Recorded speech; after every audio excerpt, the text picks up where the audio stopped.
നമസ്കാരം. 21 mm ടപ്പാരിയ deep സോക്കറ്റാണ് ഇത്. ഞാനീ പറയാൻ പോണ കേസ് നിങ്ങൾക്ക് ഒരുപക്ഷെ അനുഭവമുള്ളത് തന്നെയായിരിക്കാം മിക്കവർക്കും. കാരണം വെച്ചാൽ നിരന്തരമായിട്ട് ടൂൾ വണ്ടിക്ക് കിട്ടുന്നൊരു കംപ്ലൈൻ്റ് ആണ് 21 mm ലോങ് ബോക്സ് നമ്മുടെ മഹീന്ദ്ര വാഹനങ്ങളിൽ കഴിക്കുമ്പോൾ പൊട്ടിപ്പോകുന്നു എന്നുള്ളത്. അതായത് ഇതിൻ്റെ ക്യാംഫറിങ് കോണിൽ വെച്ചിട്ടാണ് ഇത് പൊട്ടിപ്പോയിരിക്കുന്നത്. അപ്പോൾ ഇത് ഗണ്ണിലാണ് ഇത് യൂസ് ചെയ്യുന്നത്.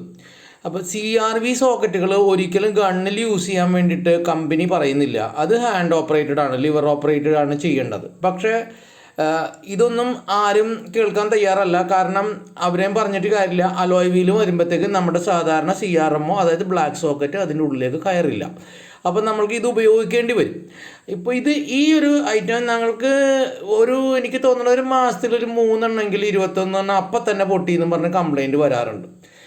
നിവർത്തിയില്ലാത്ത കേസുകളിൽ നമ്മളിത് റീപ്ലേസ്മെൻറ്റ് കൊടുക്കും. പക്ഷേ കമ്പനി ഒരിക്കലും നമുക്ക് റീപ്ലേസ്മെൻറ്റ് തരില്ല. കാരണം ഇതിൻ്റെ ബാക്ക് സൈഡ് കണ്ടോ, ഇത് നമ്മൾ കമ്പനിക്ക് കൊടുത്തു കഴിഞ്ഞാൽ ഇത് അവർ റിജക്റ്റ് ചെയ്യും. കാരണം അവർക്കറിയാം ഇത് ന്യൂമാറ്റിക് ഗണ്ണിൽ ഉപയോഗിച്ചിരിക്കുകയാണ്. ഇത് ന്യൂമാറ്റിക് ഗണ്ണിൽ ഉപയോഗിക്കുമ്പോൾ റീപ്ലേസ്മെൻറ്റ് കിട്ടാത്തത് മാത്രമല്ല, നിങ്ങളുടെ ന്യൂമാറ്റിക് ഗണ്ണിൻ്റെ അൻവീലിനും ദോഷമാണ്. അതും നിങ്ങൾ മനസ്സിലാക്കേണ്ട ഒരു കേസാണ്. അപ്പോൾ ഇതിപ്പോൾ ഞങ്ങൾക്ക് കഴിഞ്ഞ ദിവസം മരട് TCC നമ്മുടെ ജോൺസാറിൻ്റെ വർക്ക്ഷോപ്പിൽ ചെന്ന് കഴിഞ്ഞപ്പോൾ അവർ കഴിഞ്ഞതിന് മുമ്പത്തെ ആഴ്ച വാങ്ങിച്ചതാണ്, ആദ്യത്തെ ആഴ്ച തന്നെ പൊട്ടിപ്പോയി എന്ന് പറഞ്ഞു. പക്ഷേ നമ്മളിത് റീപ്ലേസ് ചെയ്യാൻ തയ്യാറായില്ല. കാരണം അടുത്ത മെക്കാനിക്കലിനോട് ഡീപ്പായിട്ട് ചോദിച്ചു കഴിഞ്ഞാൽ പുള്ളി പറഞ്ഞ് ഓവർ ടൈറ്റായിരുന്നു എല്ലാ വീലും. ഞങ്ങൾ ഒരുപാട് ബുദ്ധിമുട്ടി നോക്കി, എന്നിട്ട് അത് അഴിയുന്നുണ്ടായിരുന്നില്ല, നിവർത്തിയില്ലാതെ ആണ് ഇതിങ്ങനെ പൊട്ടിപ്പോയത് എന്ന് പറഞ്ഞു. ജോൺസാണ് നമ്മളുടെ A കാറ്റഗറി പെട്ട ആളാണ്. അപ്പം നമ്മൾക്ക് ആളെടുത്ത് നോ എന്ന് പറയാൻ പറ്റില്ല. അതുകൊണ്ട് ഞാൻ ഇത് റീപ്ലേസ് ചെയ്ത് തന്നെ കൊടുത്തു എന്ന് തന്നെ പറയാം.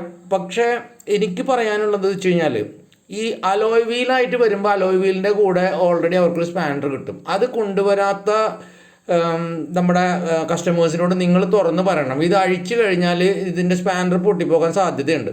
അപ്പോൾ അതിനൊരു റിസ്ക് നിങ്ങൾ എടുക്കണം. അത് എടുത്തിട്ടില്ലെങ്കിൽ എന്താ സംഭവിക്കുക, നിങ്ങളുടെ കയ്യിൽ നിന്ന് ബോക്സ് പൊട്ടും. എപ്പോഴും റീപ്ലേസ്മെൻറ്റ് വെക്കും. ടൂൾ വണ്ടി റീപ്ലേസ് ചെയ്തേക്കാം. നിങ്ങൾ കടയിൽ നിന്ന് വാങ്ങിച്ചാണെങ്കിൽ റീപ്ലേസ് ചെയ്യാൻ പറ്റില്ല. അപ്പോൾ കസ്റ്റമർ നിങ്ങൾ പറഞ്ഞ് ബോധ്യപ്പെടുത്തണം. ഇത് പൊട്ടിക്കഴിഞ്ഞാൽ നിങ്ങൾ അതിൻ്റെ പൈസ തരാൻ തയ്യാറാകണം. അത് നമ്മൾ സഹകരിക്കുന്നവർക്ക് മാത്രമേ ഇത് ചെയ്തു കൊടുക്കാൻ പറ്റൂ. ഞാൻ ഈ പറയുന്നതിനോട് നിങ്ങൾക്ക് പലർക്കും യോജിപ്പൊന്നും ഉണ്ടാവില്ല. പക്ഷേ ഇത്തരത്തിൽ സഹായങ്ങൾ ചെയ്തു കൊടുത്തു കഴിഞ്ഞാൽ നമ്മുടെ പോക്കറ്റ് ചോർന്ന് പോയിക്കൊണ്ടേയിരിക്കും. ഇത് കസ്റ്റമറുടെ റെസ്പോൺസിബിലിറ്റിയാണ്. അലോയ് വീലിൽ വന്നു കഴിയുമ്പോൾ അതിനുള്ള പരിഹാരം വീലിന് കൊണ്ടുവരുന്നത്. പക്ഷേ അവർക്ക് ചെയ്യാൻ പറ്റുമായിരിക്കും, പക്ഷേ നിവർത്തിയില്ല. അത് പറഞ്ഞ് മനസ്സിലാക്കേണ്ട ഒരു ബാധ്യത നമുക്കുണ്ട്.